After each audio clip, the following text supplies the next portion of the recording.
So my name's Daniel Gockrell.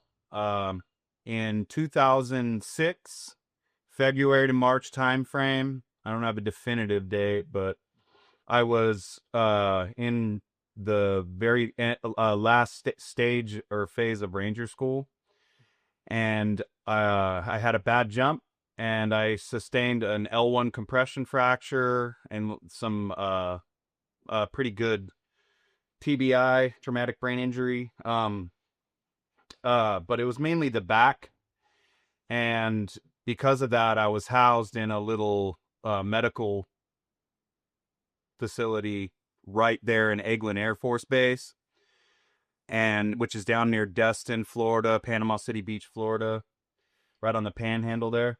So I woke up one night. I was woken up one night because I heard a large engine powering up and then powering down. It was shaking the building. It's a small building, couple beds in the little medical bay, and then they had a little staff duty CQ specialist there.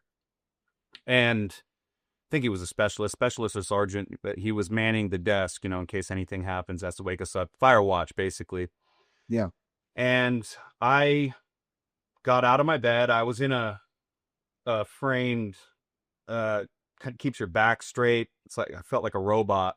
Wasn't supposed to walk. I had these crutches, and I get out of my bed, and I make it to the staff duty desk. The staff duty kid was there. He was watching the movie. He had his headphones on, so he was more or less oblivious to the sound. And after exchanging pleasantries, because I wasn't supposed to be out of bed and I wasn't supposed to be upright, I asked him what this sound was, and he said that it's just the Air Force testing stuff, right?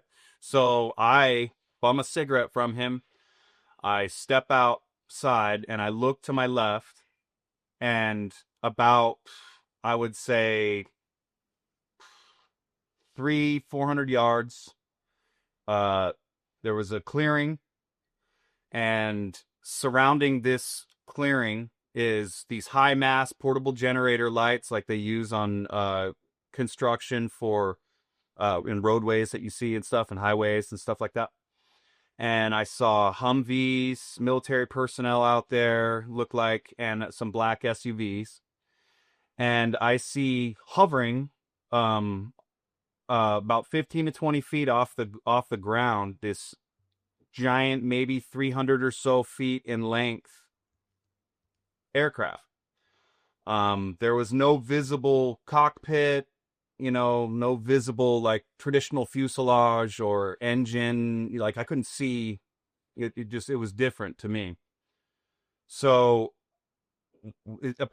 right about the time I get out and I notice this, it hovers. It goes straight up, and when I say hover, I don't mean in a traditional sense. So when you think about any fixed wing aircraft, any bird that we have known to man right now, even a rotary bird, it oscillates when it hovers.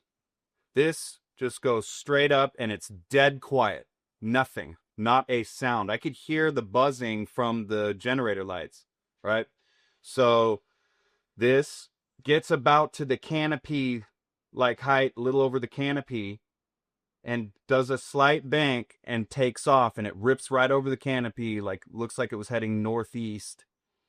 And which I'm guessing, I honestly couldn't remember. Just, I don't know. Sometimes you feel like your cardinal directions, like which way is home. Anyway, this aircraft, when it banks, I can see that it's a perfect triangle, and it's gigantic, and it has a white light at each apex of the triangle and a large white light in the center. And it takes off, and it zips out of sight. I mean, Mach something we don't know.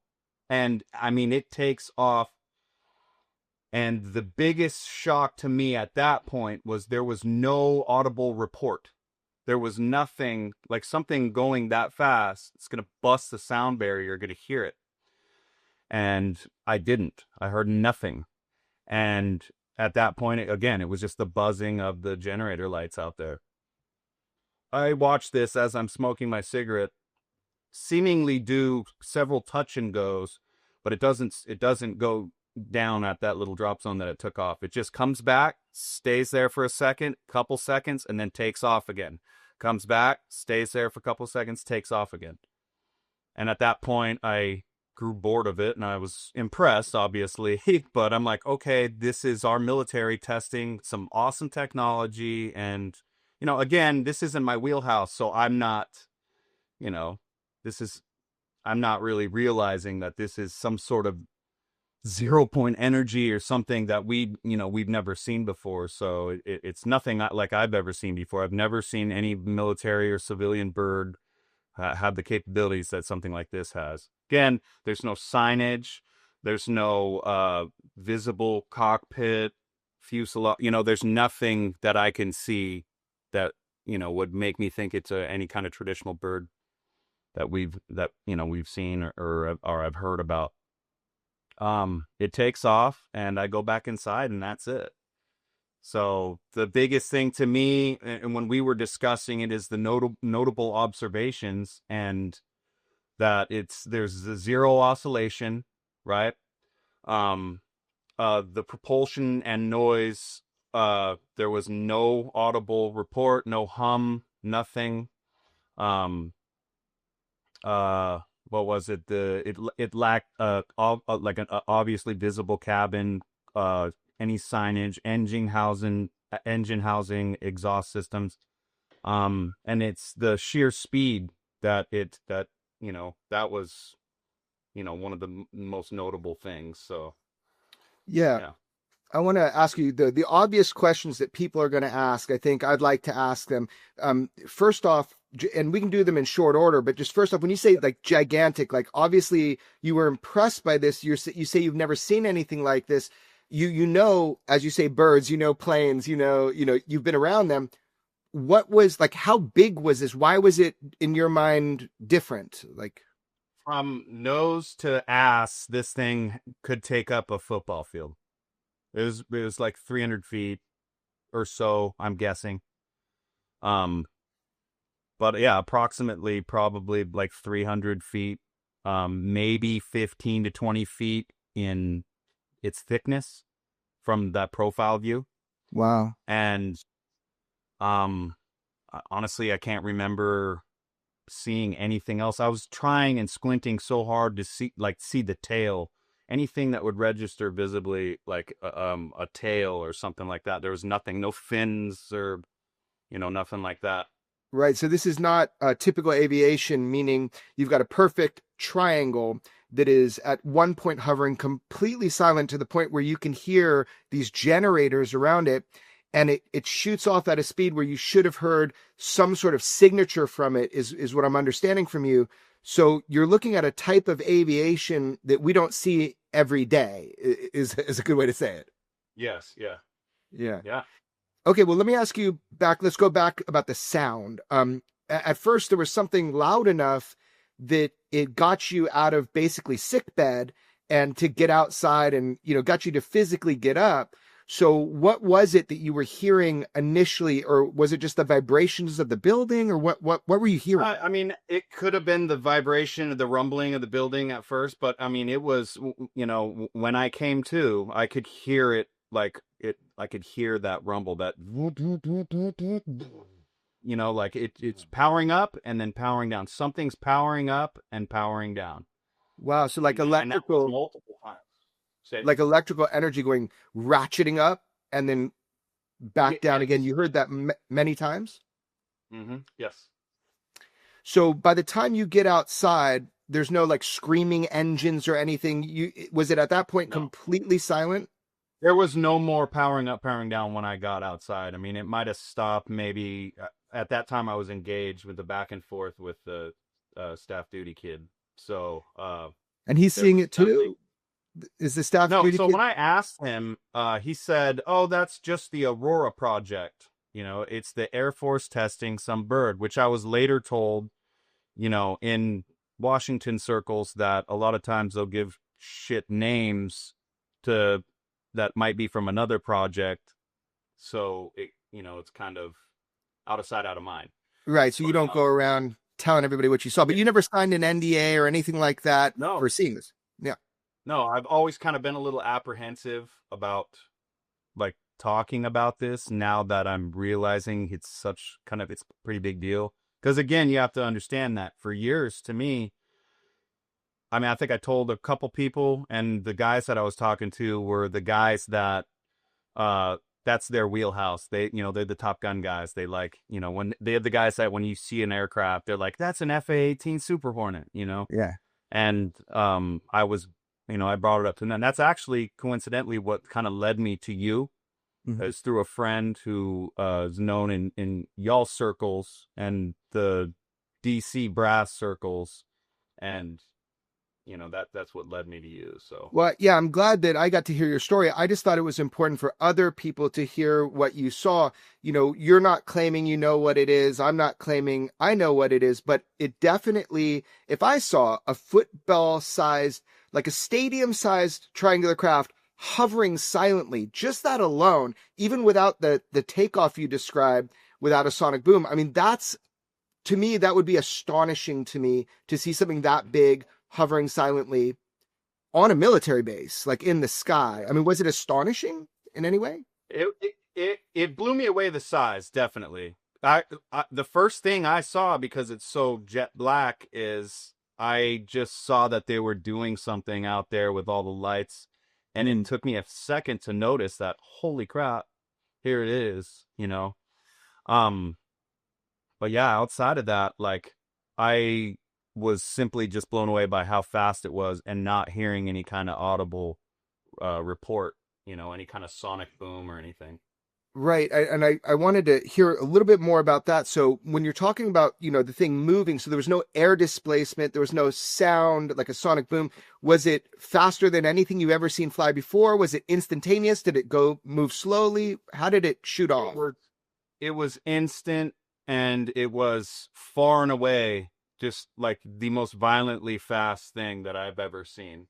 So yeah, yep, Wow.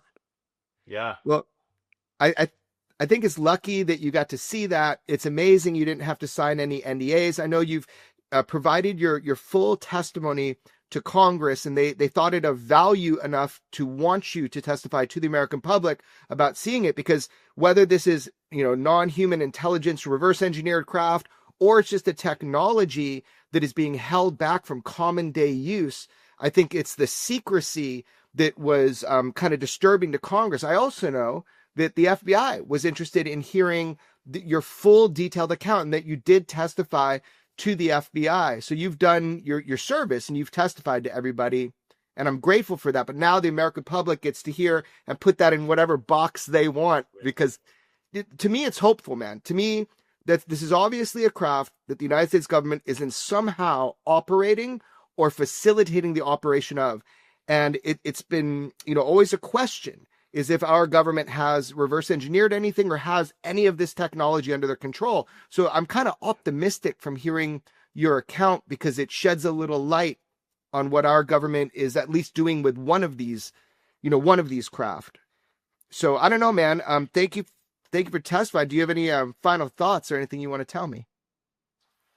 Honestly, when I did get invited to go up to Pentagon City there, and I sat at a table with like 13, 14 guys.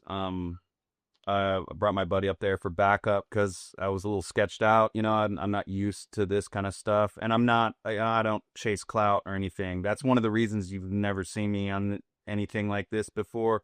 That's actually one of the main reasons I didn't do that public hearing. And then I'm on here.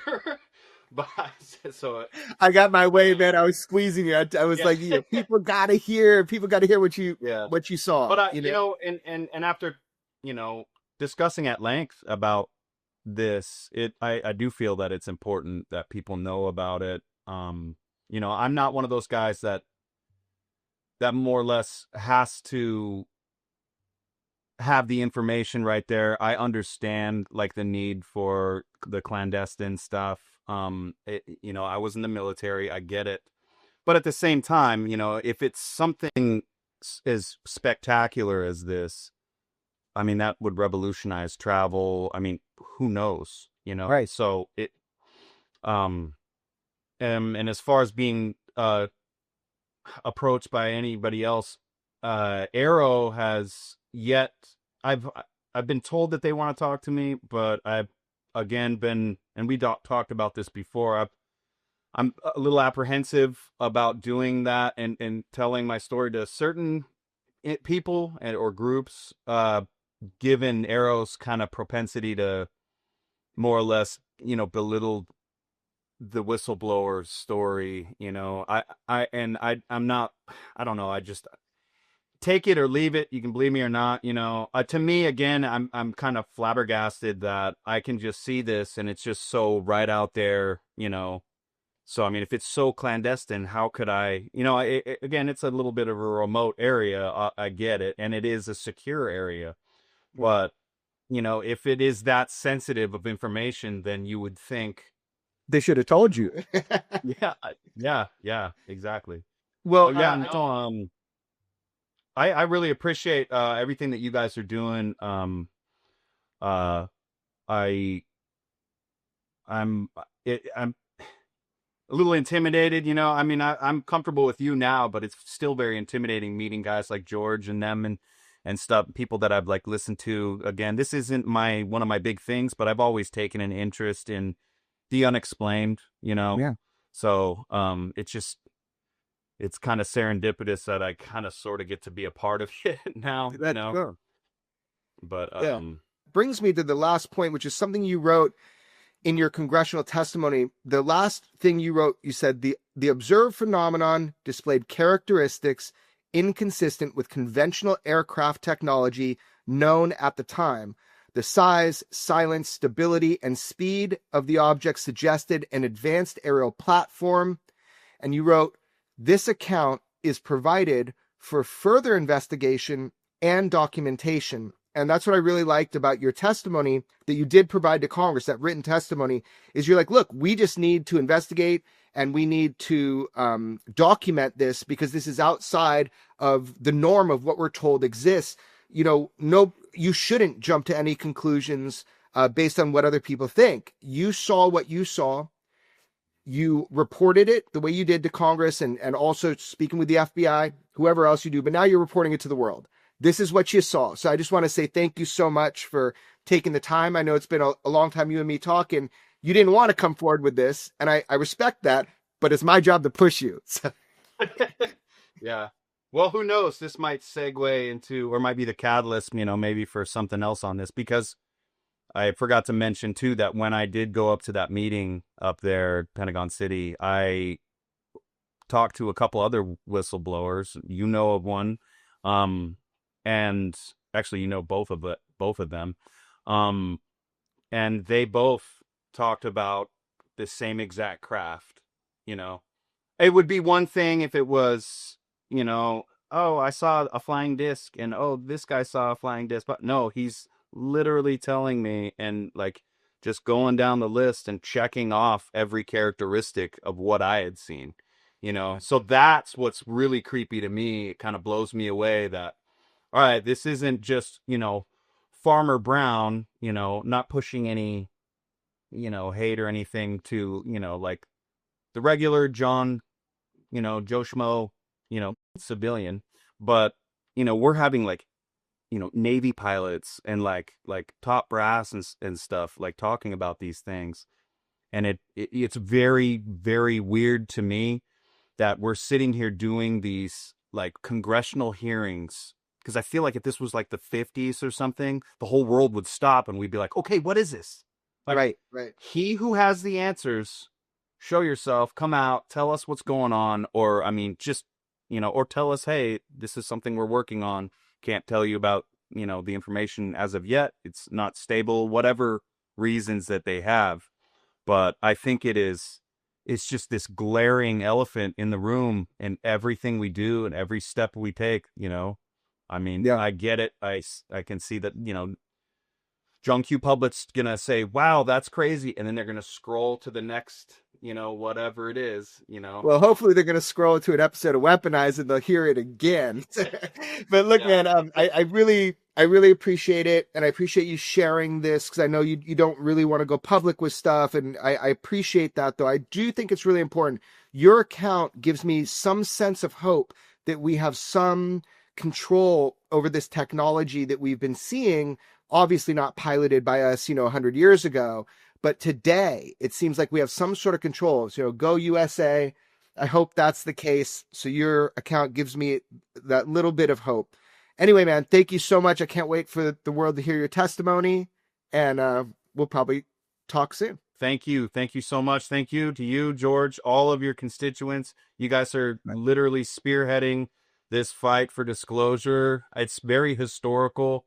I don't know if you get the accolades. I don't think you guys do that you deserve. It's really incredible. And please keep doing what you're doing, because guys like you are guys that speak for the rest of us men and women who want answers. And so you doing these things that you're doing, and the platforms that you have to do it, it doesn't go unnoticed. It is, like, again, I say, historical.